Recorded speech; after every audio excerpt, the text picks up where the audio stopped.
Bismillahirrahmanirrahim. Assalamualaikum warahmatullahi wabarakatuh. Perkenalkan, nama saya Muhammad Fikri Abdirabbi dari SAIK kelas 5A NIM 1910077. Pada kesempatan kali ini saya akan menjelaskan tentang analisis deep learning pada citra satelit menggunakan aplikasi QGIS. Nah, sebelum kita masuk ke praktiknya, saya akan memperkenalkan terlebih dahulu apa itu deep learning dan bagaimana deep learning bekerja pada Geography Information System. Nah, what is deep learning? Deep learning adalah seperangkat algoritma dalam machine learning yang berusaha belajar dalam berbagai level sesuai dengan tingkat abstraksi yang berbeda. Ini biasanya menggunakan jaringan syaraf tiruan. Nah, where deep learning meet GIS atau di mana GIS bertemu dengan deep learning adalah deep learning saat ini telah menjadi alat dan algoritmanya telah diterapkan pada alat-alat geoprocessing untuk memecahkan masalah dalam 3 kategori besar. Pertama, klasifikasi, kedua, pengelompokan, dan ketiga, prediksi. Dengan klasifikasi, kita dapat menggunakan algoritma mesin vektor untuk membuat layar klasifikasi tutupan lahan. Kemudian di bagian pengelompokan, kita memungkinkan kita untuk memproses sejumlah besar data titik input, mengidentifikasi klaster dan memisahkan klaster. Sementara untuk algoritma prediksi, seperti regresi berbobot geografis, memberi kita kemampuan untuk memodelkan hubungan yang bervariasi secara spasial.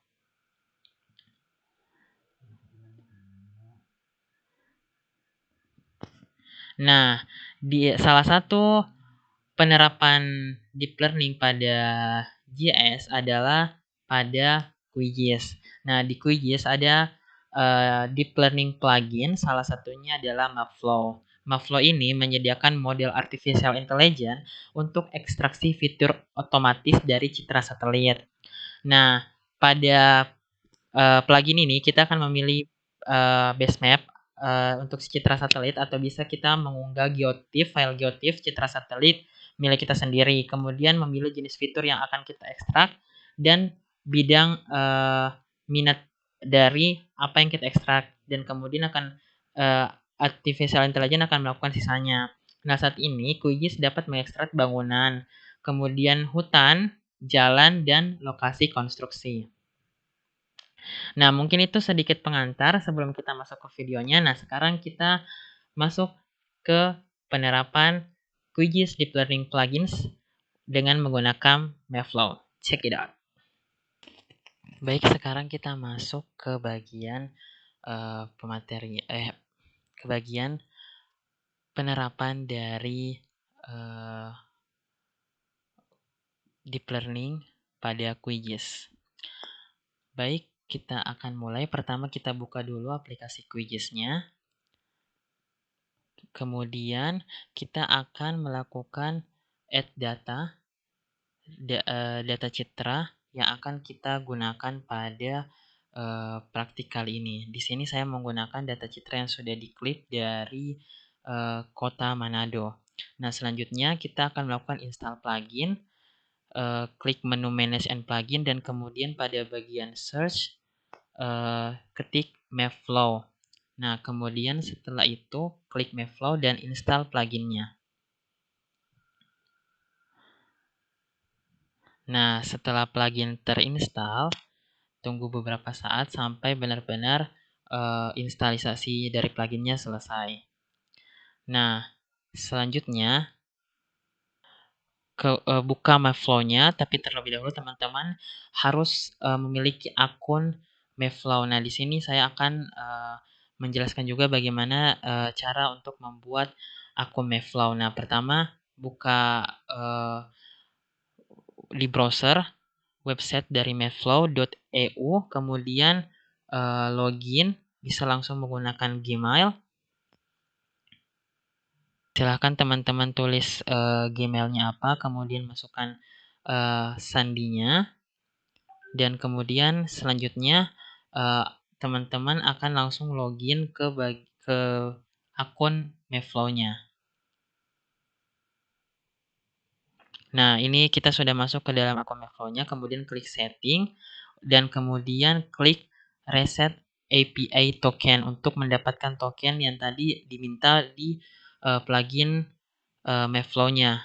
Nah, kemudian klik copy, dan kemudian buka kembali aplikasi QGIS-nya dan copy token tadi ke dalam Maveflow.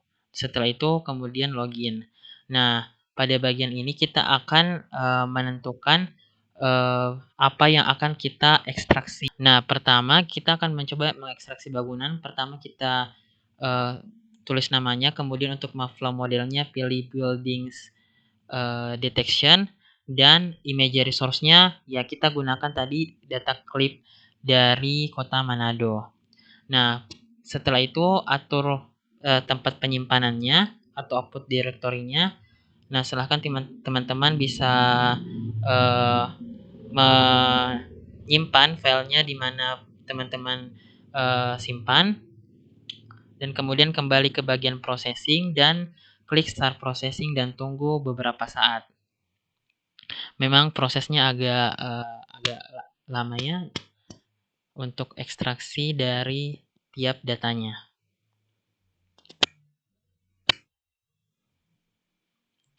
Nah, setelah itu setelah ekstraksinya selesai, hasil dari ekstraksinya nanti akan muncul di bagian list yang di bawah start processing. Nah, di sini statusnya masih on progress dan progressnya masih berjalan. Nah, sementara itu kita akan membuat ekstraksi untuk jalan lagi.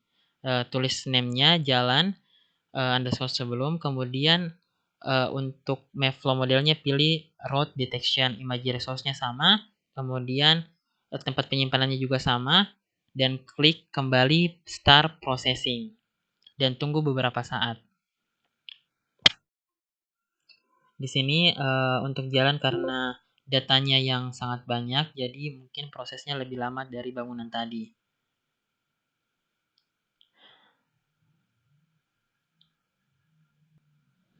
Nah, prosesnya untuk jalan sudah selesai.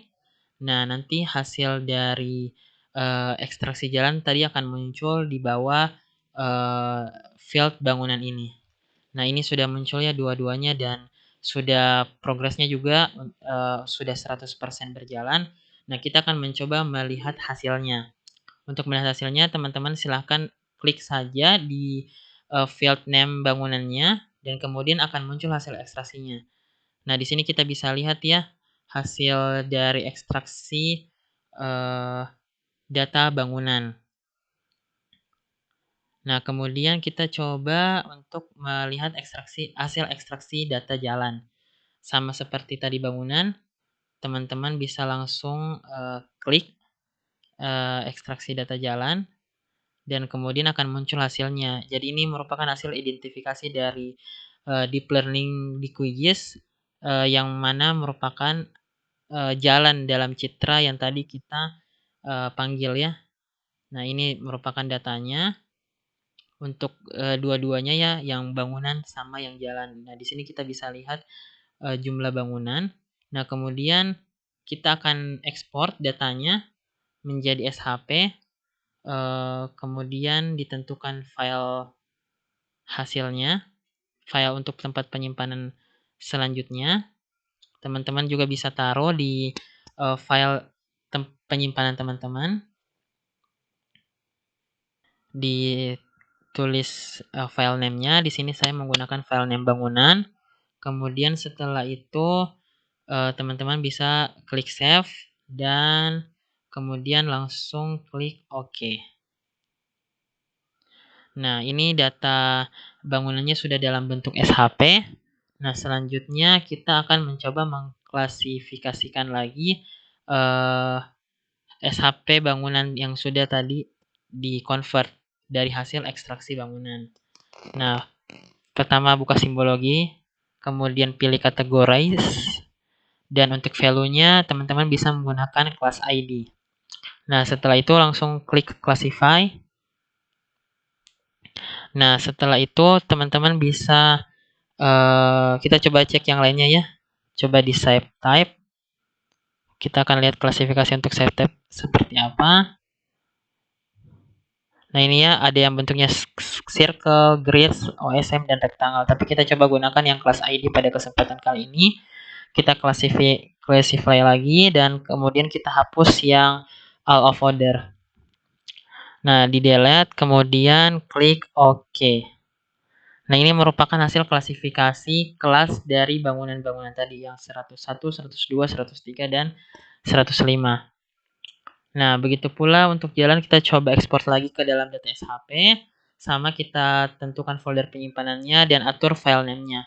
Di sini file name-nya yang saya gunakan adalah jalan. Setelah itu kita klik OK. Nah, untuk jalan sendiri kita coba lihat propertiesnya. Untuk disimbologikan, kita pilih categorize.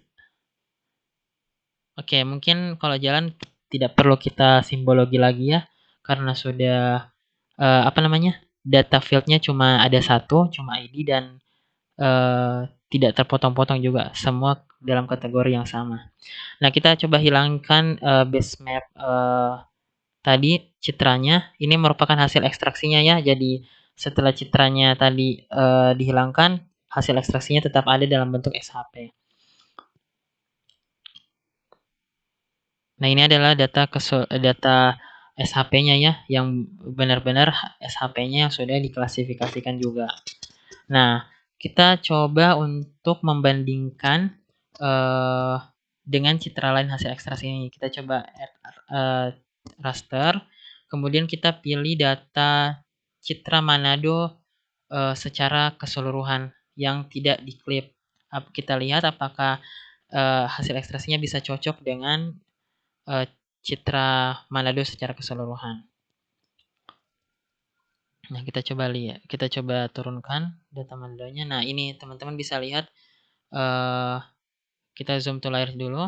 Nah, teman-teman bisa lihat di bagian yang hitam-hitam itu merupakan hasil ekstraksi dari deep learning QGIS terhadap data bangunan dan jalan. Kita coba zoom lagi.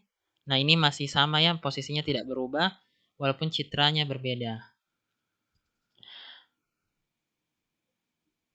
Baik, mungkin itu saja penjelasan mengenai penerapan deep learning di QGIS. Semoga bermanfaat bagi teman-teman.